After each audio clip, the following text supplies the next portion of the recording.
con esa área de mi vida es Jesús. Dice, he venido a pregonar libertad a los cautivos, los que se sienten atados, los que sienten que no pueden avanzar y que no pueden ir más lejos. Bueno, Jesús dice, con mi palabra potente, pregonar, ¿sí? Esas cadenas son rotas. Jesús dice, he venido a dar vista a los ciegos, a que puedan ver. Podemos hablar de ciegos físicos, físicamente, pero también hablamos de ciegos espirituales. Y dice también, a poner en libertad a los oprimidos, a los que tienen cargas, a los que se sienten, pues sí, oprimidos, que se sienten cansados todo el tiempo, que no tienen anhelos, que están resignados. Jesús dice, yo he venido a poner en libertad a los oprimidos. Ok, estas son cosas que Jesús habla. Pero después en el versículo 19 Jesús dice, a predicar el año agradable del Señor. Y particularmente a mí me encanta este versículo 19 porque realmente tiene un significado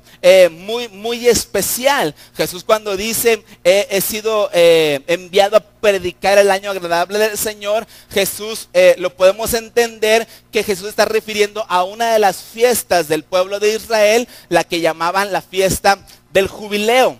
¿Sí? ¿Alguien sabe lo que es el jubileo? Jubileo.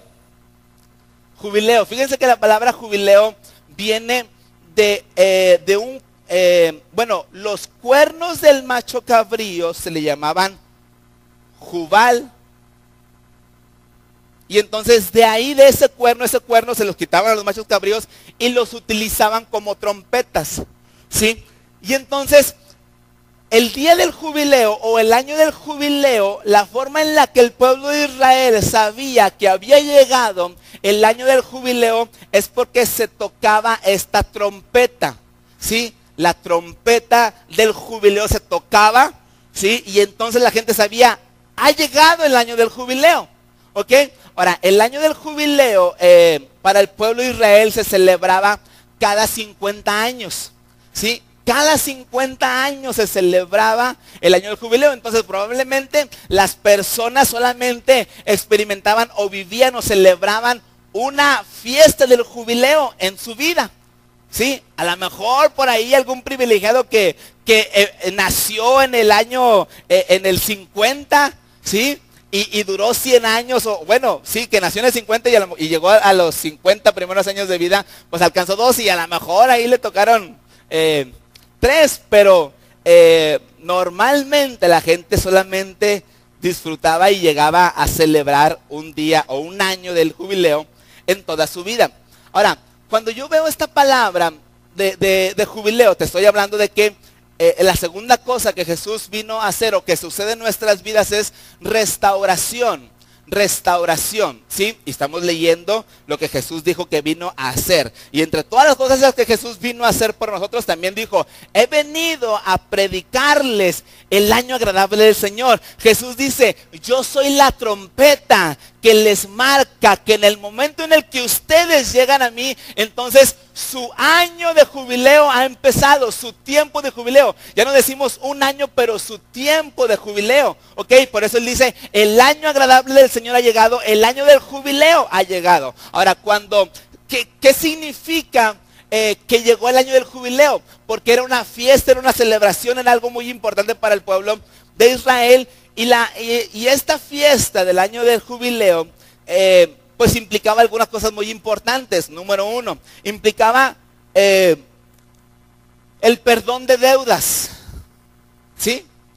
El jubileo, el año del jubileo hablaba de perdón de deudas. O sea que si entre el pueblo de Israel, si una persona le había prestado a otra, ¿ok? Cuando llegaba el año 50, ya no le debía nada, ¿sí? No importa cuánto le haya prestado, en el año 50 ya no se debía nada. O sea, ya el que tenía las cuentas ya no eran válidas, o sea, tenían su vigencia. Y en el año 50 entonces se acabó la vigencia, ya no debía nada. Y así le podía ir a cobrar, decía, no te debo nada. Y el otro pues ya no podía hacer nada, ya no podía cobrar. Entonces, una de las cosas importantes es que había perdón de deudas, ¿sí? Y Jesús dice, dice la palabra, he venido a predicar el año agradable del Señor. Nosotros decimos, bueno, pues si ya llegó el año agradable del Señor, pues entonces ya no le debo al de FAMSA, al de Coppel, al de las, ¿cómo se llaman? Los prestamistas, al Monte de Piedad, podemos pensar de esa manera. Sin embargo, para nosotros, el perdón de deudas, aunque realmente en Jesús podemos recibir los recursos para que también salgamos de deudas, es parte importante y ahorita vamos a ver, pero el perdón de deudas en aquel tiempo para nosotros viene a significar pues el perdón de nuestros pecados, ¿ok? El año agradable del Señor habla del perdón de mis pecados. Ya no le debo nada a Dios. Jesús dice, ¿saben qué? En el año agradable del Señor, en el tiempo agradable del Señor, ustedes ya no deben nada. Los que se acerquen a mí no deben nada, ¿ok? Entonces yo tengo que saber que por estar en Dios, por estar en Jesús, yo no debo nada. Lo que haya hecho, lo que haya pasado en mi vida, no debo nada. La sangre de Jesús me limpia de todo pecado, me cubre de todo pecado. Y yo tengo que tener esa seguridad y esa confianza, esa certeza de que estoy limpio. No le debo nada a Dios. Esa era la primera cosa que sucedía. La segunda cosa es que en el pueblo de Israel también se acostumbraba, o era parte de lo que se hacía, es que podían comprar esclavos, o las personas se podían vender como esclavos a otro. Cuando personas y gente del pueblo de Israel había quedado en ruina, pues lo que hacía es decir, pues sabes que ya no tengo nada, no tengo nada para hacer, me vendo a ti, Señor, como esclavo. Si tú vas a ser mi amo, yo soy tu esclavo. Y entonces se compraba a las personas como esclavas, ¿sí? Y pasaban la vida sirviendo. Pero en el año 50, en el año del jubileo, entonces los esclavos podían ser libres. Ya no podían permanecer en casa de los amos, ¿sí? Los amos los tenían que dejar libres, ¿sí? Entonces habla de una libertad de esclavitud. Entonces Jesús dice, yo vengo a predicar el año agradable del Señor. Ya son libres completamente, ¿ok? Tenían ataduras, tenían problemas, había cosas que no los dejaban avanzar. Bueno, Jesús dice, hay libertad en Jesús, hay libertad, ¿sí? Y entonces yo tengo que experimentar, yo tengo que buscar esa libertad. Yo no me puedo conformar, yo no me puedo resignar a ver cómo otras avanzan, cómo otros logran, cómo otros crecen y se desarrollan y yo sigo igual. No, porque la libertad fue dada para todos. La proclamación de libertad es para todos, no nada más para unos. Pero yo la tengo que creer, yo tengo que abrazarla y caminar con ella, ¿sí? Pero la tercera cosa que habla el año del jubileo es el retorno de los bienes. Retorno de bienes, ¿sí? Retorno de bienes por la misma situación. La gente vendía tierras. Dios les repartió tierras desde el momento en que entraron en la tierra prometida. Todos tenían tierras, sí, y las tierras se iban heredando. De tal tribu eres, de tal familia eres, tenían sus tierras, sí, pero resulta que por la misma causa de que a veces administraban mal y tenían que vender sus tierras, tenían que vender cosas, y entonces pues se quedaban a veces sin nada. Tenían que trabajar ahora las tierras de otros, o las mismas tierras que eran de ellos, pero que las habían vendido, ahora las tenían que trabajar. Y vivían como trabajadores, pero Dios no planeó que el pueblo de Israel fuese trabajador de otro, sino que produjeran para sí mismos, que trabajaran para sí mismos. Entonces cuando llega el año del jubileo, el año 50, entonces era la devolución de bienes. Quienes habían vendido tierras, ahora se las tenían que regresar, ¿sí? Y así hubiera sido una cantidad enorme de tierras, una cantidad enorme de posesiones que hubiera vendido, se tenían que regresar. Y Jesús dice, este es el año agradable del Señor, retorno de bienes, ¿ok? Entonces, número 1, perdón de deudas. Número 2, libertad de esclavitud. Y número 3, retorno de bienes. Y entonces eso es lo que señalaba el año del jubileo. Se tocaba la trompeta y entonces el pueblo, y sobre todo pues los que estaban de esclavos, los que estaban pues debiendo y los que estaban con sus tierras vendidas, pues eran los más contentos y los más felices porque era el año de retorno. Y Jesús dice, hey, en mí yo he venido a predicar, este es el año agradable del Señor, ¿sí? En el entendimiento del pueblo de Israel, por eso era toda una fiesta.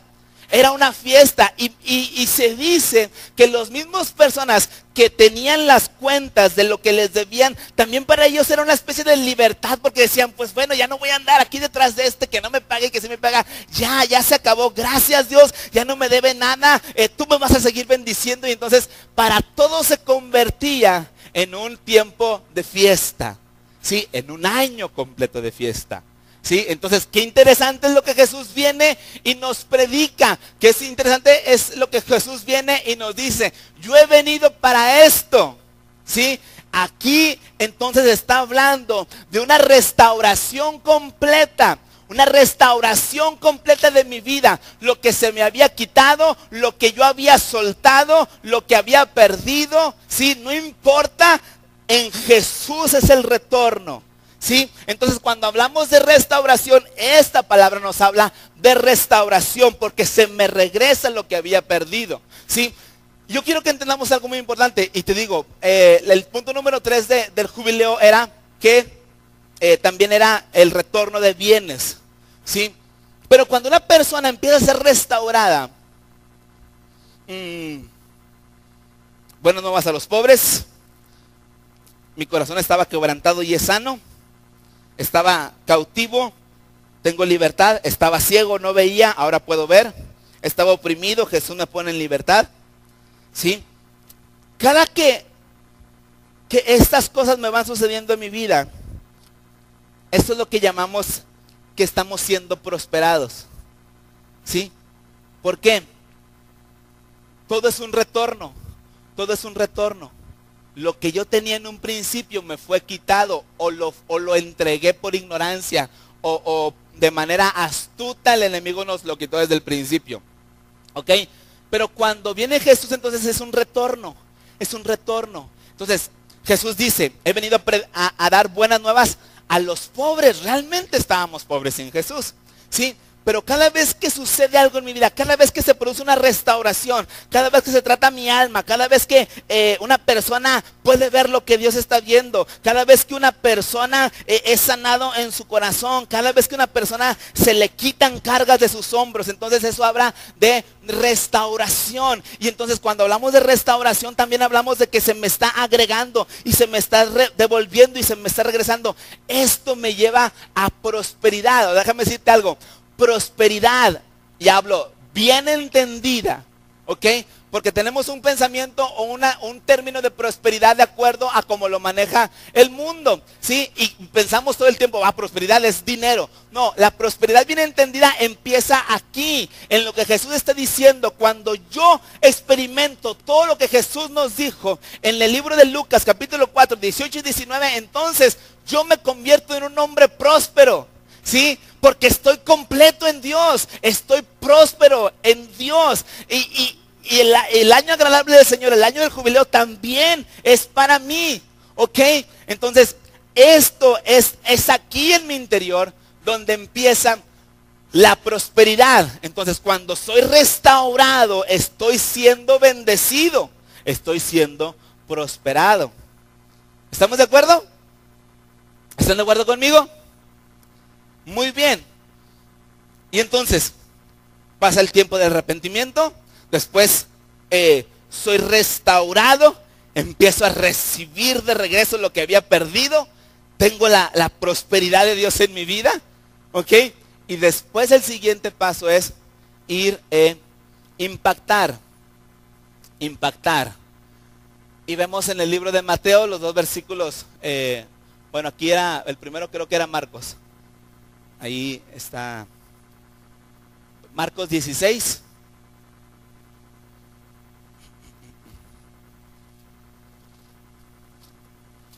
Marcos 16, versículo